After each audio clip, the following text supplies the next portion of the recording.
Right, if you ask any chess player about breakthrough, I reckon this is the position that they would immediately point you in the direction of. It looks like black's just completely winning this. White's king's out the game, black's king's dominating it.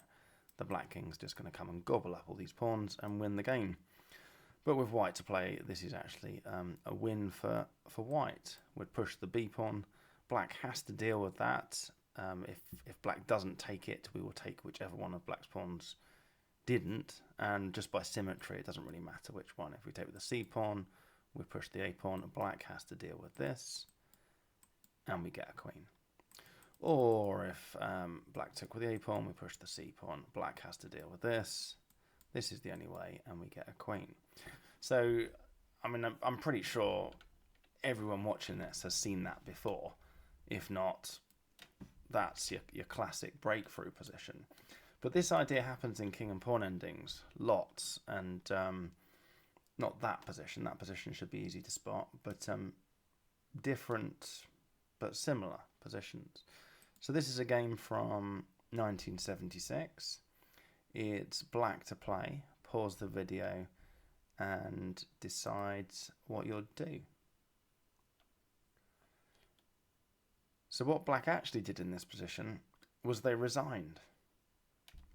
They just resigned. They just thought that there was a hold up on the queen side, and white's just going to slowly use these two pawns against this king. We're going to, and if it was a hold up on the queen side, that would be an easy win. We're going to turn two pawns into one, and jettison it for the white king to come in and start gobbling up. But with black to play, this is actually a win for black. So well done if you found c4. Now, what if white does nothing? What if white just ignores that c4 pawn push? And the most sensible way of ignoring it, by the way, given that this d pawn might be part of the breakthrough, is to bring the king closer. So we'll defend our g pawn temporarily, and we'll get one closer to stopping the d pawn if that ends up being part of the breakthrough. Now, what does black do here? Well, now black pushes the a pawn, and this time white has to deal with that. If you don't deal with that, black's pushing a3, and we are queening on a1. So white would take that. Now we're going to push the b pawn. Now, if we don't deal with this, then we're going to queen on c1. And if we take, we've got c3, and we can see we're queening on c1 or b1 if white lets us take the b pawn. And if we push, we just take on c3, and I don't care what white does. On my next go, I'm putting one of my pawns on b2. I don't care if it's this one or this one. Okay, my next move is one of the black pawns to b2, and we're queening on b1. And that's it, really. I think that's the doing nothing approach. I don't think there's much else that white can do after the doing nothing. That is lost. If white takes with the c pawn, we're still going to play a4. Now it's a bit more interesting. We can't stop this a pawn queening. That's just happening. But white can make a run for it. I don't know whether it's worth taking queen. So black queens first, and all black has to do now is engineer it. There is a clever little way that there's a couple of clever little ways that black can engineer it. So they take on g4 with check. I'm just sort of cheating now and looking at the engine lines, but annoyingly the engine lines are going to include the ones where you sort of go around in circles. So I'm just trying to remember. I could, rather than just pausing and trying to work it out myself, but there is a way here we can try. Well, we could take our time, couldn't we, and try to work out how we queen. Let's just see what happens after queen f1 check. King g3. We're going to go queen f4 check. King h3, queen f3 check. So eventually we can force this position. By the way, we could have forced that back. Yeah, so white played king g3 there, but if they played king h2, we get in this same position. So let's go back. So eventually we can force white into that position. King h1 or h3, don't really care. Our next two moves are queen h4 and then queen takes g4, check. And that's just a win for black. So white can't take with the b pawn. And if white takes with the c pawn, we also play, with the d pawn, sorry, we also play a4. Black has to deal with this again. Or we get into, we know that if white pushes the c pawn, black's going to do the same trickery with the queen checks. So let's say white tries to deal. So I'm just trying to think, is there any way that the engine's just giving this as the best move. But let's say we try to deal with this, because if we don't deal with it, we can't stop black's passed pawn. The only other thing we can do is queen this one. So let's try and deal with it. And b3. White absolutely has to deal with that because we're queening on c1 and then d3. Notice if white's king was on g3, then it would have been all right. You could have actually stopped it. So it would have been nice to have had the king on g3. Interestingly, in the original position, black does have drawing moves with. I mean, I can't believe black resigned this because they've got lots of drawing moves. One of them is this king f4, and the idea is that if white, I suppose, if once white does this, then we still play the same c4 push. This time round, though, it's not. Yeah, white's got this g5 idea. I was going to say, because if we queen, if black queens first, then that queen check looks pretty good. But yeah, so not only did black have lots of ways of drawing it, black had a way of winning it. I should have said that the other way around. Not only did black have a win but resigned, they also had lots of ways of drawing it but still resigned. Right, what about this one? This is black to play from a 1936 game. Pause the video and see if you can work out what needs doing here. I mean, at first, this looks absolutely hopeless because black's king's just not in the game, and we're going to go see a bit of Pac-Man over here. It's gone. But there is a breakthrough. Black can break through. We're going to go h5 first of all, and if white just sort of continues as if nothing's happening, we'll go g5. White might still continue as if nothing's happening.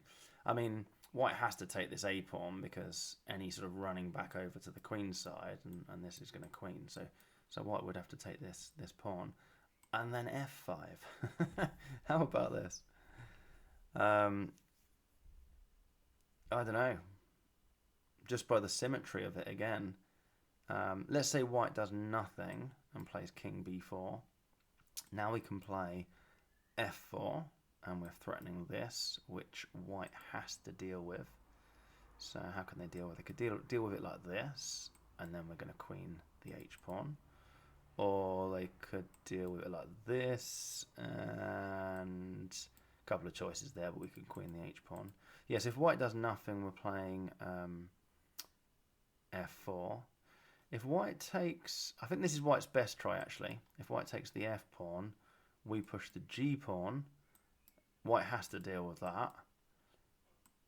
And then I think white's just one move too slow. If the white king was on b4, we could now take on c4. But we can't get to d2. Those are white's two routes to d2. Just can't get there. And if we take, I think this is just as easy, isn't it? It's f4. So in the original position, if black wastes time by playing any king move, they've messed up the breakthrough. Like you'd think, oh, king f7, or maybe they've messed up the breakthrough because white can play h5. Weirdly, h5, there is still some sort of breakthrough that does a draw for black. But the main point is that white doesn't care about the breakthrough anymore. They'll just do this. So say, well, what's so good about this? We can try the same thing. And we can just come over with the queen. If we try the same f5 thing going on, we can just take there on f5. g4 takes e4. Uh-oh. Absolutely brilliant. Yeah, so in that original position, black breaks through with h5, g5, and then f5.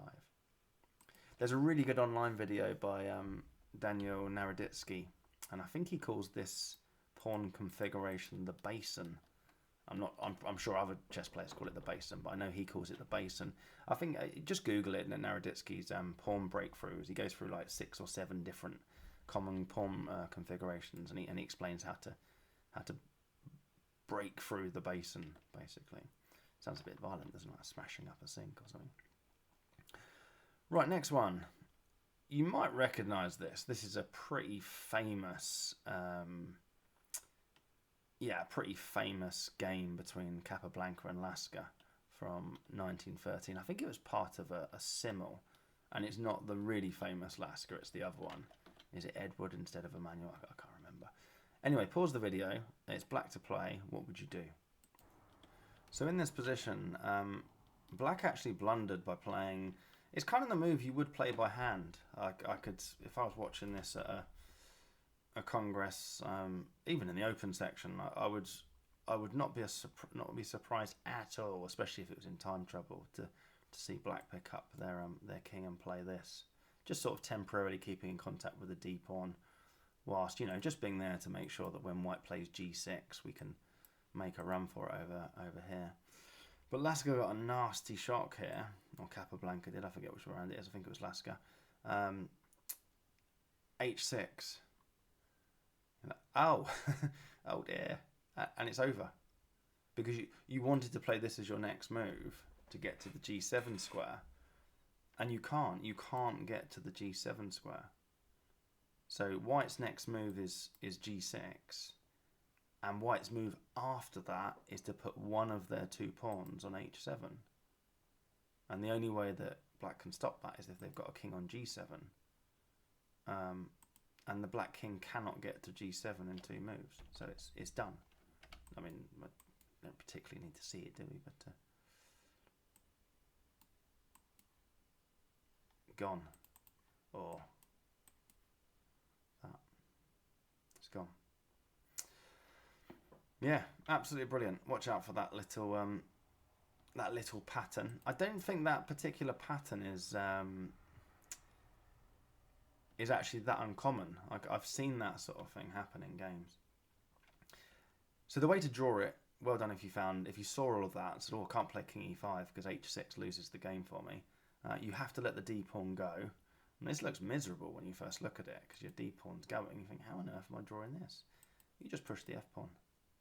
Okay. It's kind of a similar thing actually. White can't play king e3 there. And you use that.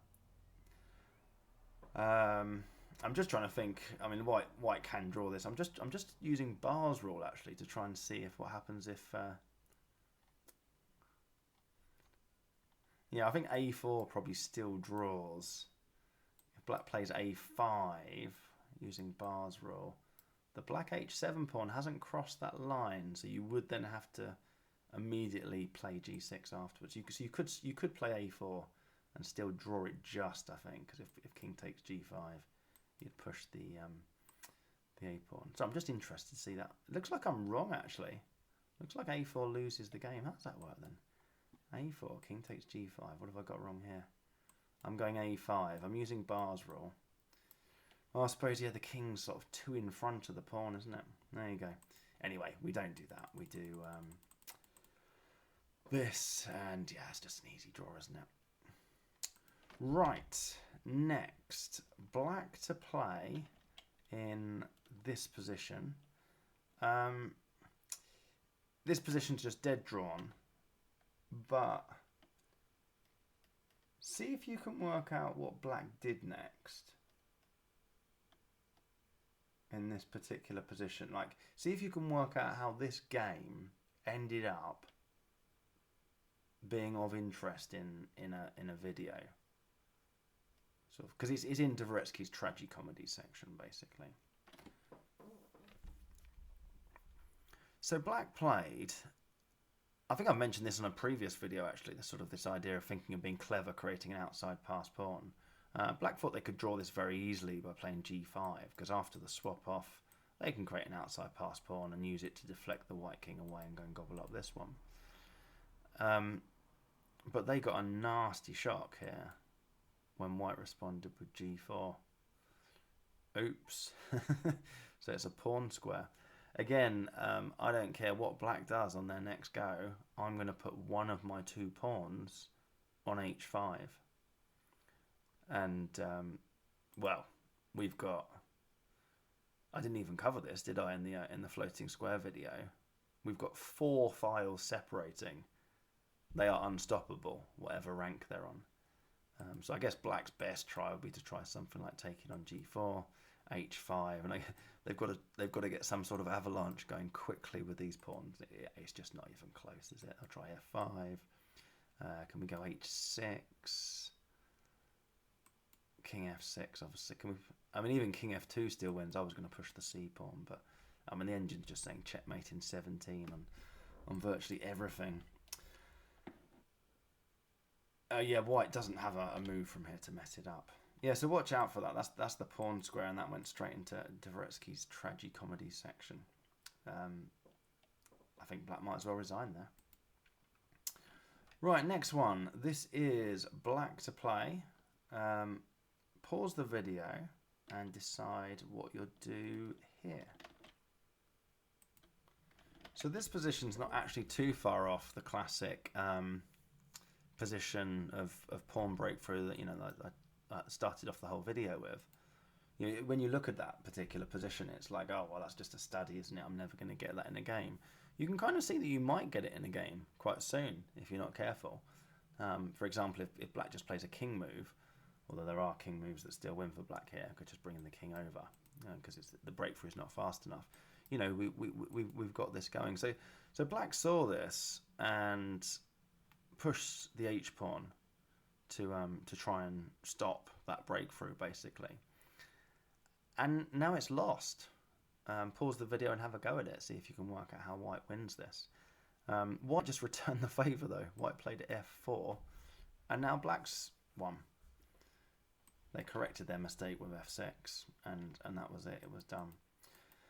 So yeah, after h6, white should play f6. They have to deal with this. They can't do it by pushing the g pawn, otherwise we'll take and then push that pawn. So they have to take, and then we can play f4. I guess black might sort of frantically try and get their king over now. And I mean, what do you do here? There's just nothing to do, is there? Let's try and do this to give our king a bit of space in there. Yeah, I mean, if we take the pawn, it runs immediately. If king e5, this is quite nice actually. King f6. What would I play here as white? I mean, king c2 sort of, I'd kind of want to play something that sort of just shows that I know that black's in a horrible zugzwang over here. I think I'd play king b1 just to sort of rub it in a bit. Because and what would black do? Move the pawn, and then they've got to move their king in a minute, and there is no square for that king. So that was a nice little breakthrough there. You get this, I don't know too much about it, apparently there's the exchange variation of the Ruy Lopez where it's on the queen side, where I think it's white, it's either white or black, one of the two sides, maybe it's black, has doubled, in this case we've got doubled f pawns, and on it's got a 3x3, but white's got an extra pawn on the f file. I think I'm right in thinking in the exchange variation of the Ruy Lopez, it's black that's got a similar, so that's 3-on-3, but black's got an extra c pawn. If you play the Ruy Lopez, you'll know you'll know that I'm close and not quite got it right. It doesn't really matter. It's the same idea. And I play the Vienna, and there are lines of the Vienna where you take back the knight on c3 with a d pawn earlier on. So you get the same sort of thing early on in the Vienna, where we've got a, b, c, and an extra c pawn against black's 3 queenside pawns. And I remember getting smashed up at the Birmingham Rapid play by a very good player from Nottinghamshire called Shabir, and he just knew exactly how to hold the pawns up. And it was pushing this pawn in front of the doubled pawns that was the important defence. And that's what black should do here. just play f6. It's over. You push the pawn in front. That's what sort of really highlights the uselessness of the doubled pawns, because the whole idea is that when this comes forward and this comes forward, you can just leave it and play h6, which indeed was actually the final position, wasn't it? Yeah, it was the same sort of idea that if white pushes this, black just ignores it. Plays king d3. I suppose you've got to be a bit careful not to. I was about to say you've got to be a bit careful not to stalemate the white king, but not really. You're just going to come and eat all these pawns, aren't you? Right, next one. This is from a 1941 game. So it's black to play in this position.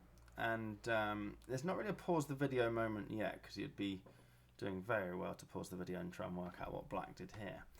But the first thing to note is that black's not really getting anywhere in this position. If they play g4, there's not really enough space to outflank the white king. It's just, we're just going to see the kings going back and forth. So g4 doesn't do it. And if you push the f pawn, white can just take, and then take. Just a big swap off. King takes d4. And annoyingly for black, I suppose they can't really get around this way. So the king comes into e2, they'll go around this way. And then you can just break up black's pawns. I think that might even end up in a mined square situation, does it? What happens there? Oh, and then you have to play g3. It's holdable though, basically. It's just a complete draw. So black analysed all of that and realised that it was just a draw, and then decided to sort of play mind games with their opponent by just running away with the king. And white must have thought it was their lucky day, like my opponent's gone mad. He's going to let me come and win the d pawn. I mean, black must have calculated all this through very, very well and realised that these squares correspond, and importantly, because obviously you lose this pawn, you're in big trouble. At the moment, white's not. White's okay still with the king on c5. White can just play king b4. But the square that white can't go to is c6, and that's what black had worked out, because that would be the usual sort of outflanking. We've got two squares here we can attack the d5 pawn from, and black hasn't got the corresponding e5 to c5 square, so you just lose that pawn. But black worked all of that out and then realised they can now play g4. And this is basically the same pawn configuration as that 1976 game, was it earlier? It's this, isn't it? The same thing. It's the same pawn configuration. Let's try and remember where we got to. So I've lost the game now. Was it this one? Yeah, so we've just played g4. And white suddenly realised, king c5, we saw f4 takes, h4 takes, g3, and white resigned. Isn't that cool? Anyway, I like that. Right, so this one is black to play. So this position's drawn. All black needs to do is just play king b6. And white hasn't really got anything to do on the king side. g5, we could just take it. And then just move our king again.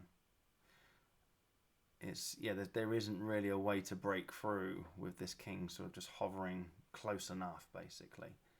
I guess the only real way to do it would be to play f5 and g6 and then push the e pawn, but you can see the king's close enough, and white might even end up losing that if they're not careful. In fact, white did end up losing this game by not being careful. Yeah, so black blundered with h6 in this position. And now, yeah, pause the video and decide what you'll do as white. So yeah, white should just win this position now by playing h5. You notice that's happened quite a lot with these breakthroughs. We don't go straight for the sort of the contentious face-off, the pawns all taking each other. Sometimes you, just like in the Capablanca Lasca example, you do the sort of the blockading thing first, and indeed in that opening position, the guy that tricked the other guy by getting him to bring his king up the board, he then played g4, locking the pawns before going through with the other ones. I guess it's similar here. And yeah, black's just dead because when we're threatening g5, and the whole point is that, I mean, let's just say that black carries on defending the pawn.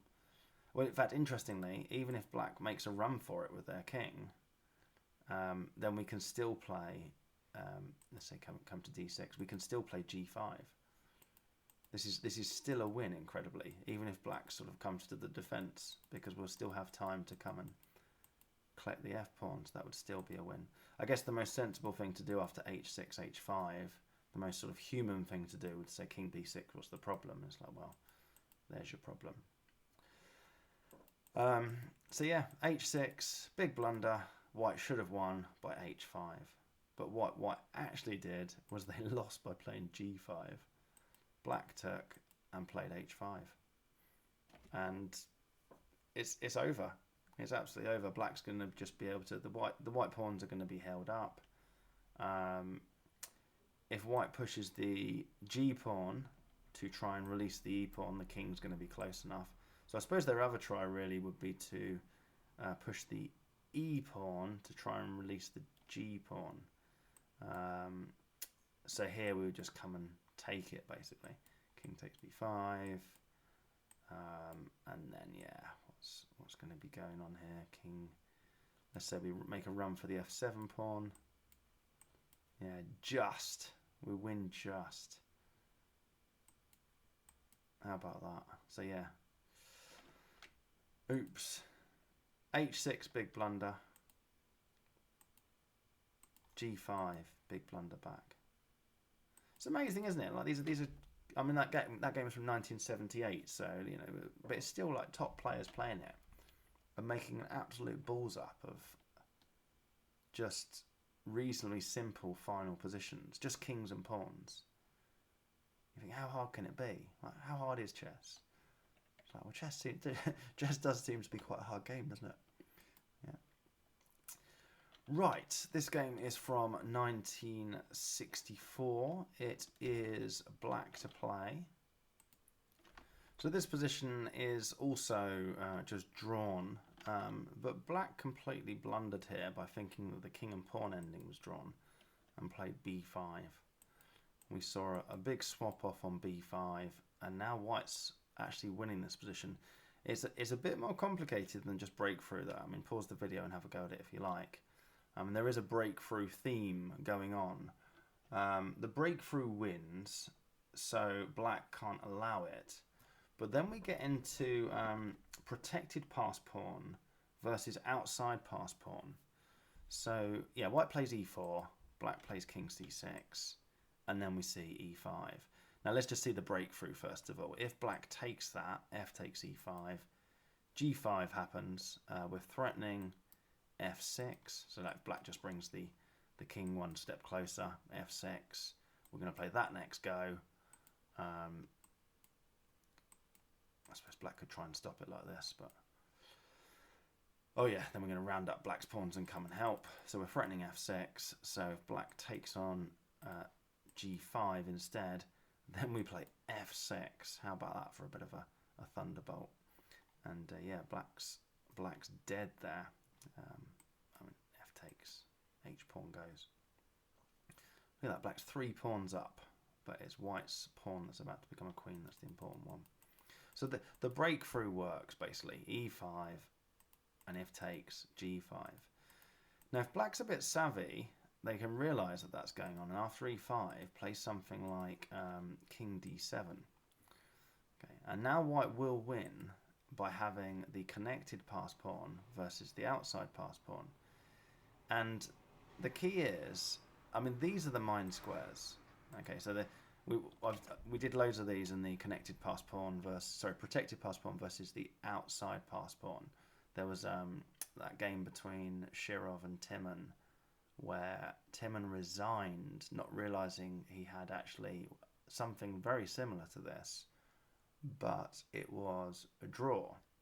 And the reason it's a draw is that this is the square of the reason this one's a win and that one was a draw is that this is the square of the e pawn. Obviously, the black king has to stay inside, and these are the mine squares.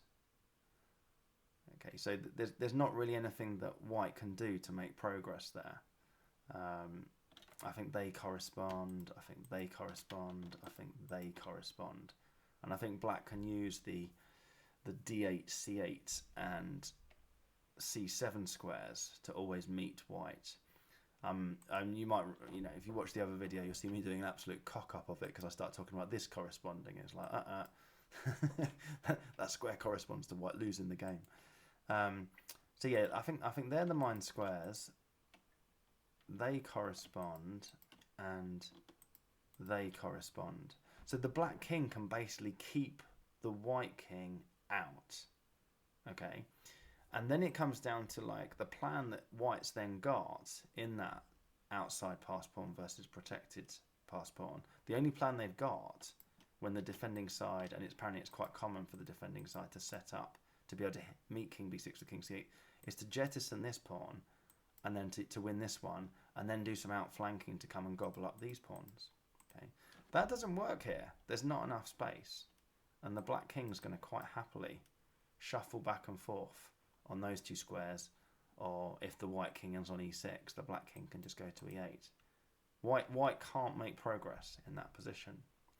So if you think, okay, so how does white win this?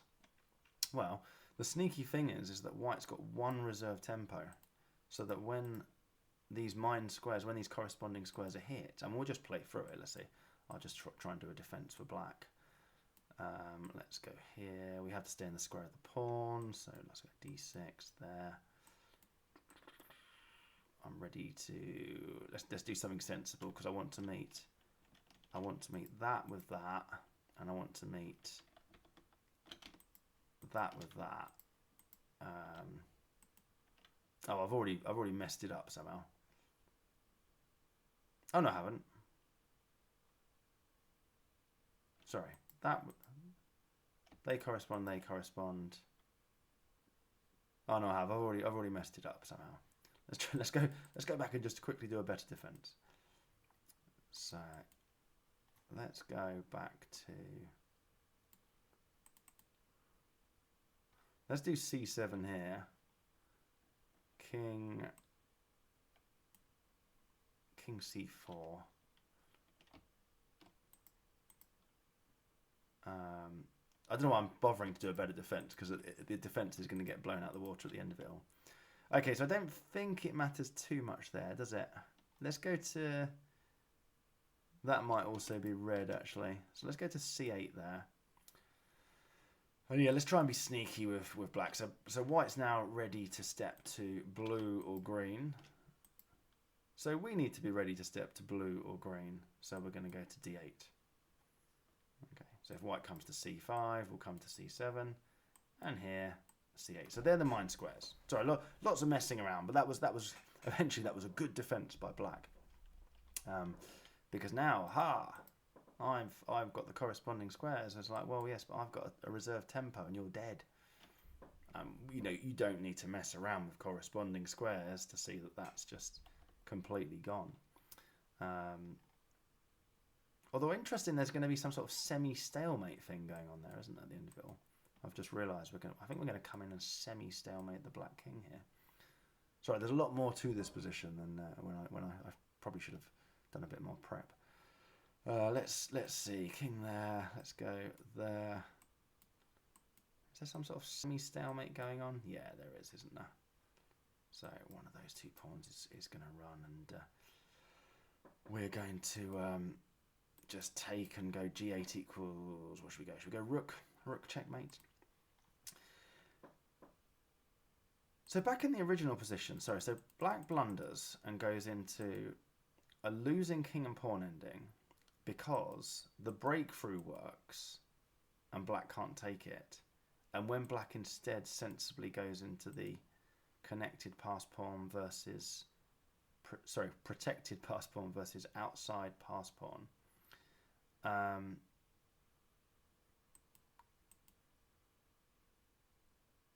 we went all the way to the corresponding squares situation, and then white played their reserve tempo trump. So you might be thinking, okay, let's go back to here. Let's go to this position, king. I think it was king c7. I went king c7, whatever. And let's say white plays a move, and that's me colouring in the board and so on. Why can't black do this? And white would just take it. And let's just try and be clever again. So it's to save all the corresponding squares business. Let's just do silly moves. I'll just. So I can see these are very silly moves. I'm just trying to say that black can get into that position. But white's again. It looks like white's run out of reserve tempi. They haven't, and they've won. Loads going on in that position. You've got breakthrough, you've got the connected pass pawn versus outside pass pawn. We had a semi-stalemate featuring there as well, and reserve tempi. Like, none of these king and pawn concepts are sort of studied in a vacuum, I suppose. Right, next one. This is a position from 1960. It is black to play. See if you can do better than Viktor Korchnoi. So there's actually only one move here that draws the game, and Korchnoi didn't play it. So Korchnoi played king g5. And yeah, and feel free to sort of pause the video, and now you sort of get the theme of this video's breakthrough, and it's now you know there's a breakthrough on the queen side. It's not that hard to find because you're looking for it. But you'd look at that position, you wouldn't notice it was there. But it is there, and it starts with the same kind of thing we've seen in a lot of the other pawn breakthroughs. We do some locking of the pawns first, so b5 first. Korchnoi went back to h5. That almost comes across like he hasn't realised what's going on. Maybe he hadn't, I don't know, or maybe he had and just thought, well, I can't do anything, so I might as well just play king back to h5, and then next move he's definitely going to realise. Although I'm reasonably sure he would have realised by now. So you might be thinking, well, why didn't he play king f6? And the thing is that white's just going to win on the king side. H pawn's going, and if you defend, G pawn's going. I mean, it's just gone. Black's just completely lost. So the only sensible thing to do was to play king back to h5 and hope that white hadn't seen the breakthrough, I suppose. But some guy called Wade, is it Bob Wade? Am I making that up? Grandmaster from somewhere or other. Apologies to you. Obviously, I'm very ignorant on who these chess players are.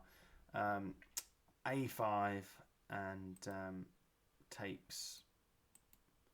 Obviously, Korchnoi would have liked to play his king on f6 to get to the d pawn. That was it. It was just gone.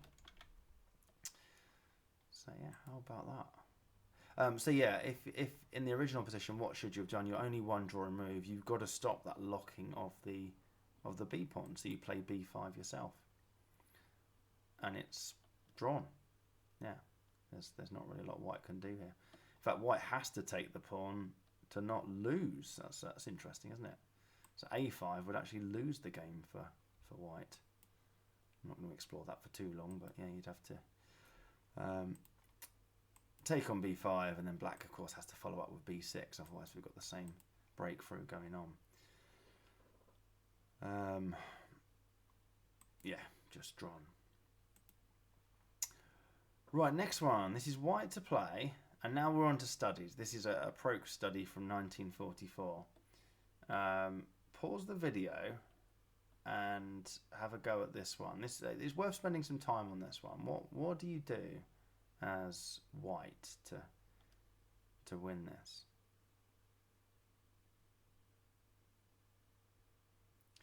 It looks at first like it's sort of trivially won. So the first thing you have to realise is that black's got a trick up their sleeve that they are going to try and use. So for example, if we go king f7, it's a draw.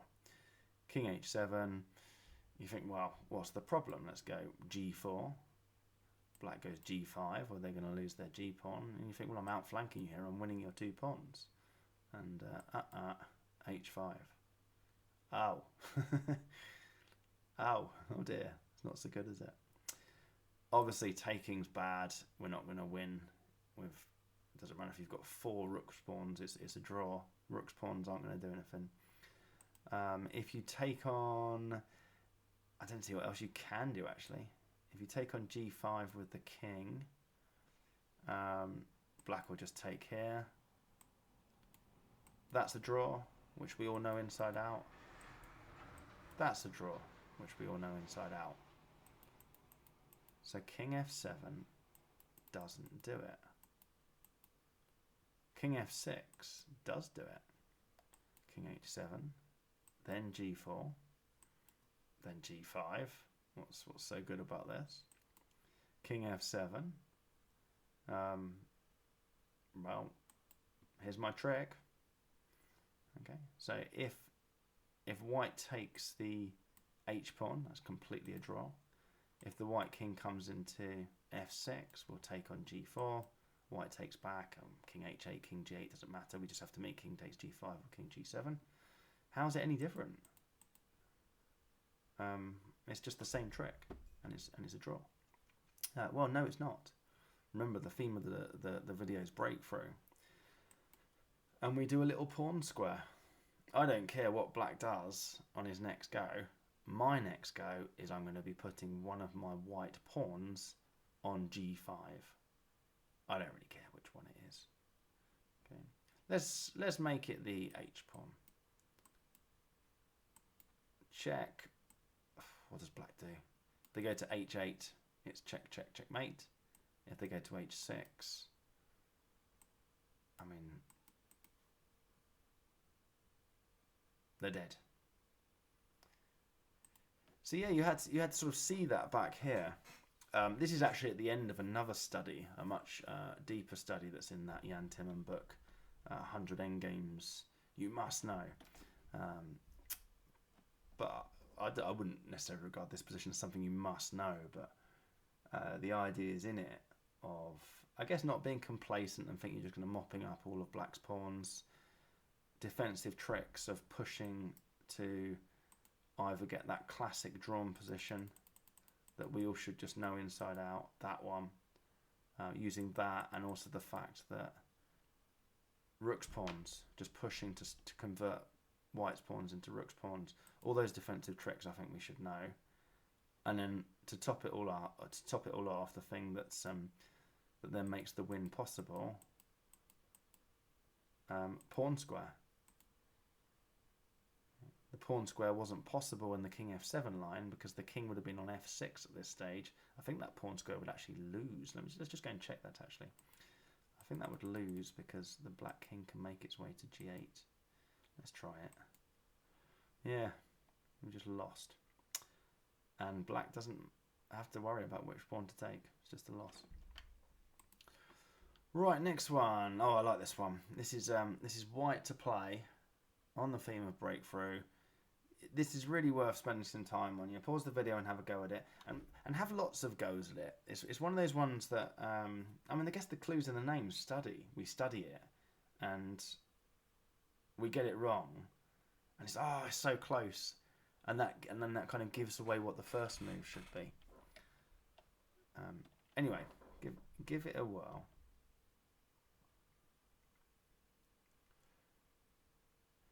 The first problem you've got is that if you push the g pawn straight away, black's just going to take, and you can see that we're in a right mess. You can see that we're in a right mess. It's, that's lost, I predict. In fact, I can see that we've only got one winning move and then 3 drawing moves, and g4 isn't one of the drawing moves. So yeah, that would just lose. So we can't do that. And when I first did this study, I said, oh yeah, but we could if the king was blocking the g-pawn. And I went, oh, I know. Yeah, king e2. King e2 does it. Isn't that clever? King e2. Because if black plays king h2, we play king f2 and we've won. Now we've sort of got the opposition against the black king. And if black plays king g2, then we play g4. If black doesn't take that and tries to bring their king back, I mean, you can see that we're just pushing the pawn. King takes. Does it really matter which one we push? I don't think it does. Okay, so black does have to take on g4. Then we play f5. Black plays g3, and it doesn't actually matter which pawn we push at this stage. It's going to be a draw. f6 takes h6, f5, h7, f4, h8 equals queen, f3 check. You can't play king e1, or you might even end up losing it. King d1, f2, and believe it or not, in fact it's very believable, white's got no way to make progress there.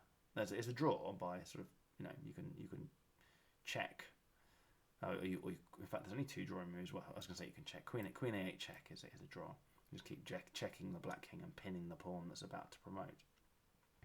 So, for example, a winning try might be king a8, king g1. You go queen a7.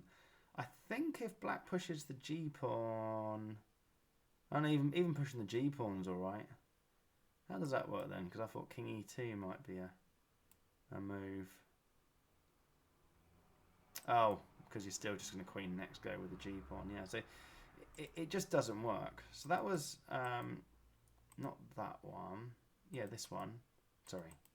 King g2, g4, and then black's going to take.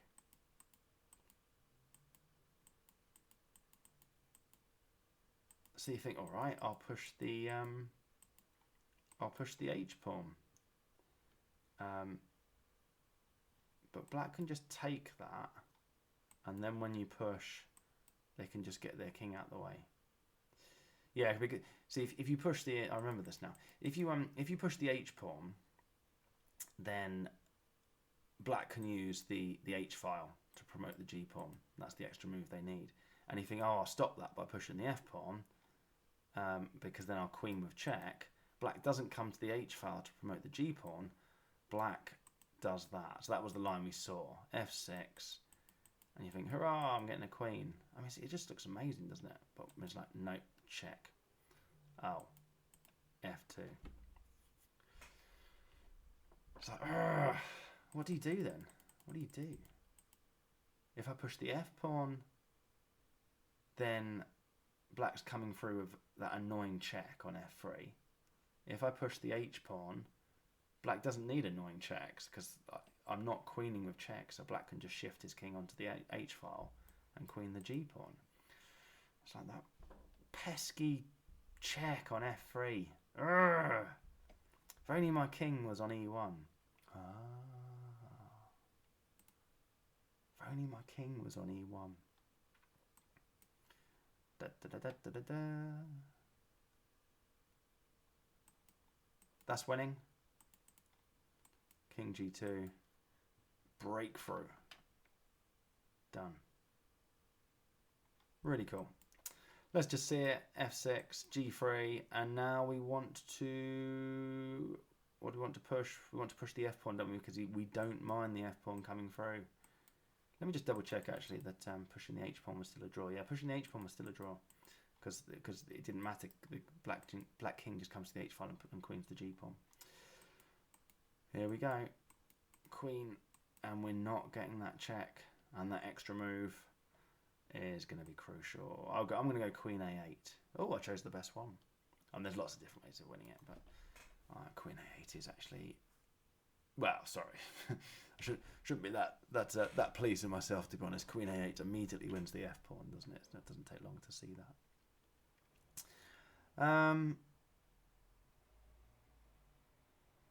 That's it. Sorry, I thought I had another one, but no, that's it. That's Breakthrough. Hope everyone enjoyed it. 49 minutes of Breakthrough. Brilliant.